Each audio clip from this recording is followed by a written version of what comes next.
Chat, es-tu devenu fou? Je t'ai demandé de dessiner une belle image pour notre vidéo. Et qu'est-ce que tu as fait? Qu'est-ce qui ne va pas chez toi?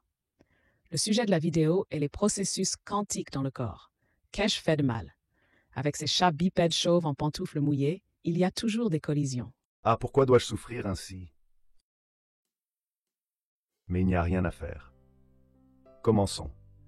Il y a déjà beaucoup de vidéos sur la chaîne qui parlent de particules éphémères qui volent, se heurtent, apparaissent et disparaissent selon les lois quantiques. Mais qu'en est-il des manifestations des effets quantiques dans la vie réelle, notamment dans le corps humain? J'ai spécifiquement insisté dans le corps, parce qu'en réalité, une multitude d'effets quantiques se manifestent constamment autour de nous. Ils nous entourent comme les puces de Martine. Tu ferais mieux de te taire sur les maladies sac de Covid. Et je n'ai jamais eu de puce. Ne raconte pas d'histoire. Bon, calme-toi. Les gens ont toujours été curieux de savoir ce qu'est ce moi qui se trouve dans leur tête et regarde le monde à travers leurs yeux. Et pour découvrir cela, les gens n'ont pas hésité à utiliser des méthodes spéciales. Les archéologues trouvent des crânes de néandertaliens avec des trous ressemblant à des traces de trépanation. Qui sait? Peut-être que nos ancêtres curieux essayaient d'atteindre ce moi magique. Des milliers d'années ont passé depuis, mais les gens n'ont pas cessé d'essayer de percer ce moi. Cependant, ni le couteau en pierre néandertalien, ni les pinces de l'inquisiteur, ni le scalpel du chirurgien n'ont réussi à extraire ce moi. De plus, ils n'ont pas non plus réussi à extraire l'âme, dont nous parlent si éloquemment divers livres spirituels. Et cela a conduit à un sérieux problème psychologique. Oh, vous cherchez l'esprit au mauvais endroit. Bande de têtes à cul. Oh là là, tais-toi donc, baron de Valériane. Les principaux processus chimiques et physiques dans le corps ont été étudiés depuis longtemps. Personne n'a trouvé de bulle inconnue dans le corps. Et il en est ressorti que le processus de pensée et la conscience de soi sont également chimiques et physiques. Autrement dit, déterminés. En d'autres termes, la vie humaine était déjà prédéterminée, comme une balle qui tombe de la table. Elle n'a aucun choix quant à la direction à prendre. De même, les gens n'ont aucun choix dans la vie, mais avancent comme des somnambules à travers l'espace et le temps sur des chemins prédéterminés. Voilà un Zombieland en réalité. Je ne peux qu'être d'accord. Mais avec la compréhension des effets quantiques, la situation s'est quelque peu améliorée. Qu'est-ce que, par exemple, la perte de la fonction d'onde en physique quantique? C'est tout simplement quand une particule se détermine à être quelque chose, quelque part dans notre monde.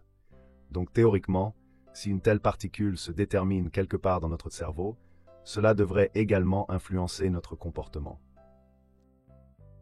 Tu vois, l'univers s'est ennuyé à observer comment vous marchiez sur un chemin prédéterminé de la naissance à la tombe. Alors il a inventé une certaine variabilité. En outre, vos dieux ont enfin une raison formelle de vous punir pour un comportement indigne. Donc, tout le monde en a profité. Peut-être as-tu raison, mais clarifions cela. Qu'est-ce que tu veux dire par clarifier? As-tu oublié Roger Penrose? Il affirme depuis longtemps que les processus de la pensée humaine ont une nature quantique. Oui, je connais l'hypothèse de Hameroff-Penrose. Elle repose sur l'idée que la conscience humaine est non calculable. Il y a donc une forte probabilité que des effets quantiques soient utilisés dans sa formation. Avec tout le respect que je dois à Penrose, son hypothèse repose sur le théorème de Gödel, c'est-à-dire sur les mathématiques pures. Voici une explication simple du théorème de Gödel. Imaginez que vous avez un livre très compliqué de règles qui tente de décrire toutes les vérités mathématiques sur les nombres. Gödel a prouvé que même si ce livre est très grand et détaillé, il y aura toujours des affirmations mathématiques qui sont vraies, mais qui ne peuvent pas être prouvées en utilisant uniquement les règles de ce livre. Cela signifie qu'aucun tel système de règles ne peut englober toutes les vérités. Mais ce théorème ne semble pas tenir compte des nouvelles approches à la résolution de problèmes. Ou plutôt, l'univers les a inventées depuis longtemps. Mais ce n'est que récemment que les humains les ont adoptées. Je vois où tu veux en venir. Le développement de l'intelligence artificielle. Il est difficile de ne pas être d'accord. L'intelligence artificielle résout des problèmes logiques de manière mathématique, mais sans suivre strictement les règles mathématiques. Quelle phrase stupide.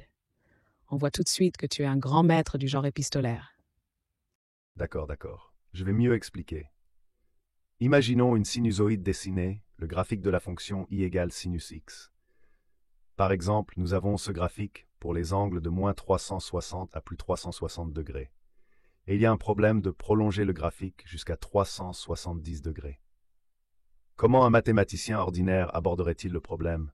Il calculerait le sinus pour chacun de ces 10 degrés supplémentaires, placerait les points sur le graphique et les relierait par des lignes. Mais en réalité, ce problème peut aussi être résolu par un enfant intelligent. Il devinera que le graphique va répéter les mouvements précédents et dessinera sa propre version, qui ne sera pas moins bonne que celle du mathématicien. Il semble que Penrose a raison. Mais que se passe-t-il si, au lieu d'un enfant, nous utilisons un réseau neuronal moderne pour prolonger le graphique? En termes simples, un réseau neuronal est une série de nœuds avec des coefficients qui se croisent et se somment les uns aux autres. Le processus d'apprentissage d'un réseau neuronal consiste à ajuster ces coefficients afin d'obtenir le nombre souhaité en sortie en fournissant les données d'entrée. Et si nous entraînons le réseau neuronal en lui fournissant les points de la sinusoïde que nous avons déjà, nous obtiendrons une sorte d'intelligence artificielle capable de calculer, ou plutôt de prédire la valeur du sinus en fonction de l'angle. Si nous lui demandons de prédire les 10 degrés suivants du graphique, nous obtiendrons ce que nous voulons. Mais comment? Nous n'avons pas utilisé la formule du sinus. Oui, nous ne l'avons pas utilisée, mais nous avons utilisé de nombreux nombres et des sommes pour obtenir le résultat final. C'est donc une sorte de solution mathématique au problème mathématique sans utiliser les mathématiques traditionnelles. Nous ne comprenons pas pourquoi ces coefficients spécifiques se sont formés et comment ils influencent les connexions entre les neurones. C'est confus, mais dans l'ensemble, c'est correct. On ne sait pas si Penrose en a tenu compte. L'idée de Roger Penrose selon laquelle il faut revoir les lois de la physique pour comprendre le fonctionnement de notre cerveau semble assez radicale. Penrose suppose que notre cerveau possède des propriétés particulières qui nous permettent de penser et de résoudre des problèmes inaccessibles aux ordinateurs. Mais est-ce une raison suffisante pour changer notre compréhension de la mécanique quantique? Est-ce que notre cerveau fonctionne vraiment comme un ordinateur quantique? Et si c'est le cas, pourquoi ces particules se comportent-elles différemment de celles d'autres endroits dans l'univers? Comme si j'allais te le dire, lis par toi-même, fainéant. Par essai, c'est mon devoir de chat. Il ne veut rien faire. Donc les effets quantiques aiment le vide et l'absence de divers types de radiation, et les atomes du corps humain sont trop étroitement liés entre eux pour que des effets quantiques puissent y apparaître. Du moins, pas pour longtemps.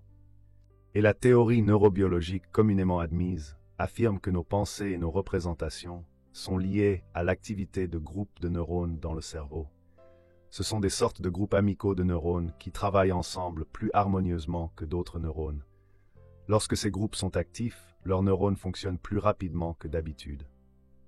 Pour que cette activité se poursuive, il faut un équilibre entre les connexions inhibitrices et excitatrices. Et en quoi cela diffère-t-il des connexions entre les neurones artificiels dans le réseau neuronal que nous venons d'examiner? C'est justement que cela ne diffère en rien. Il semble que les neurobiologistes doivent également ajuster leur théorie. Les neurones transmettent des informations entre eux à l'aide de substances spéciales appelées neurotransmetteurs. Ces substances sont libérées dans l'espace entre les neurones et interagissent avec les récepteurs à la surface d'un autre neurone. Pour exciter un neurone, il faut environ 1000 molécules de neurotransmetteurs, chacune composée de 10 à 20 atomes. Les neurones les plus rapides peuvent s'activer jusqu'à 1000 fois par seconde. Ainsi, le cerveau est vraiment une structure impressionnante qui fonctionne avec une grande vitesse et précision. Mais y a-t-il quelque chose d'aussi spécial qui nécessite une révision des lois de la mécanique quantique?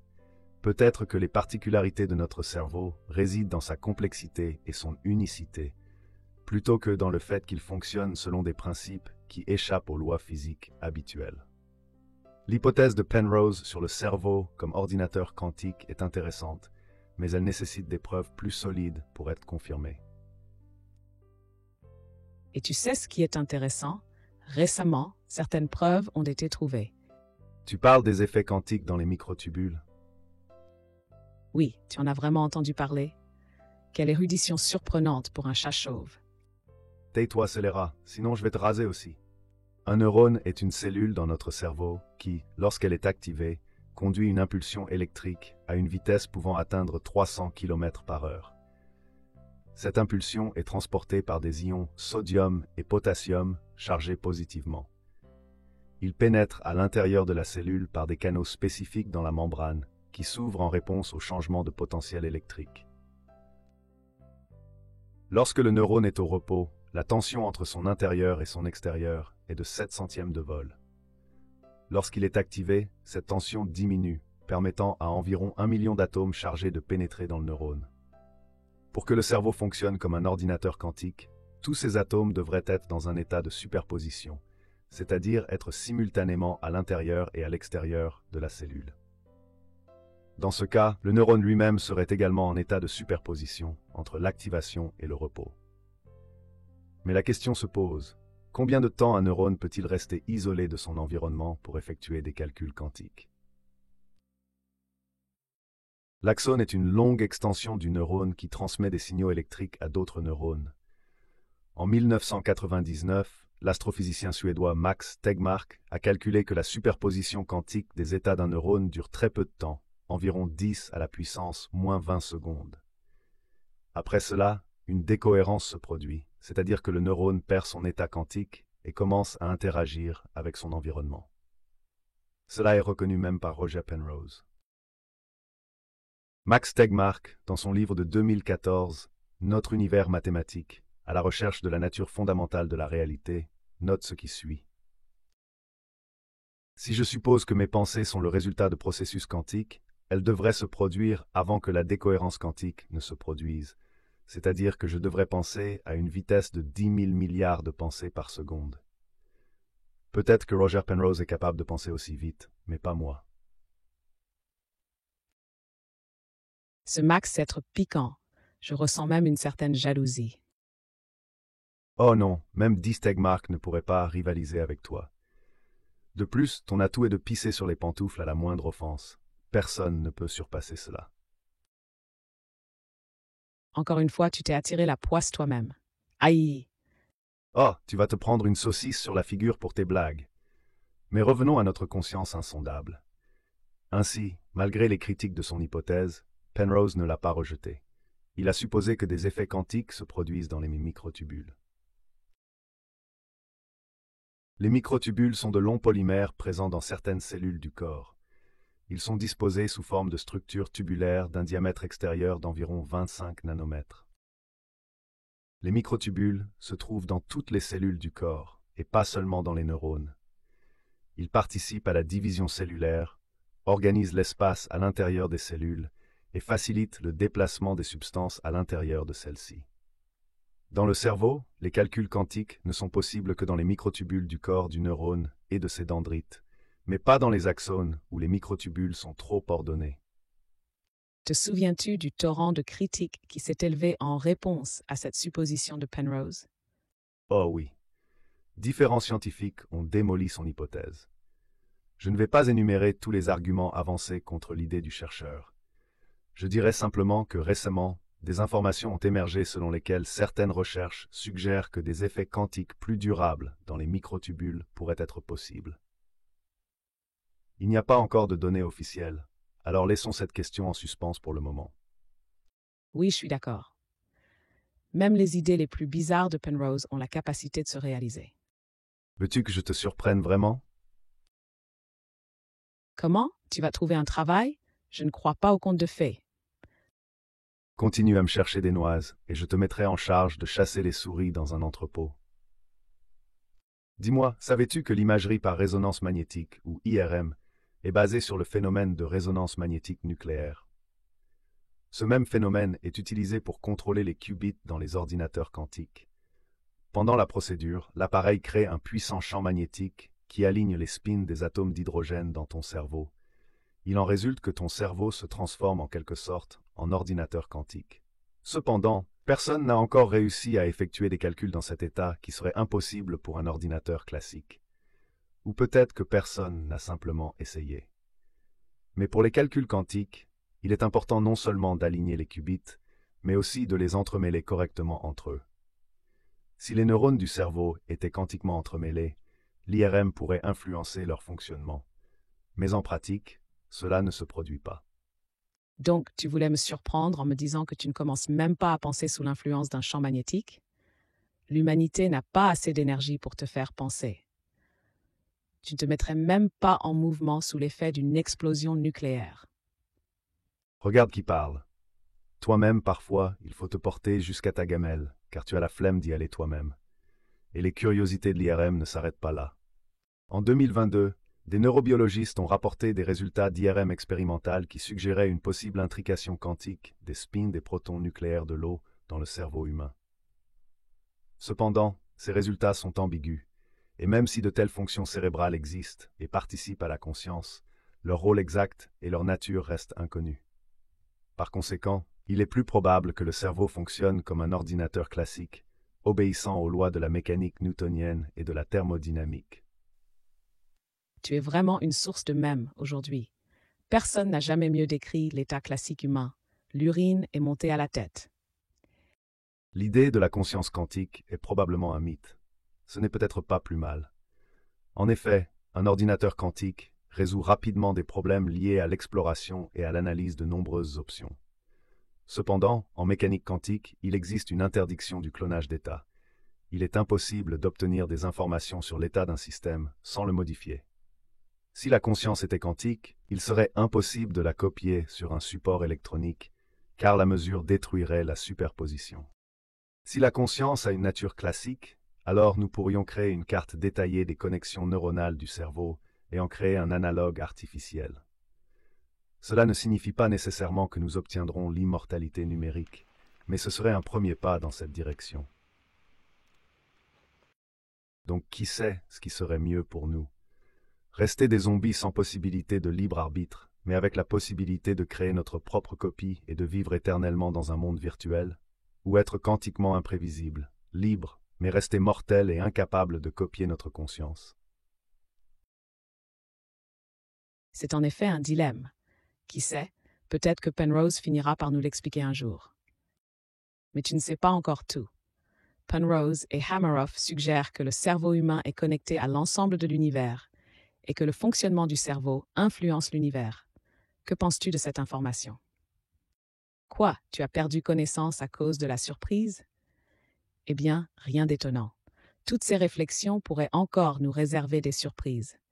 Et dès que nous en saurons plus, nous vous tiendrons informés. Pour l'instant, vous pouvez me faire un don pour ma nourriture pendant que ce chômeur cherche sa conscience aux confins d'un trou noir.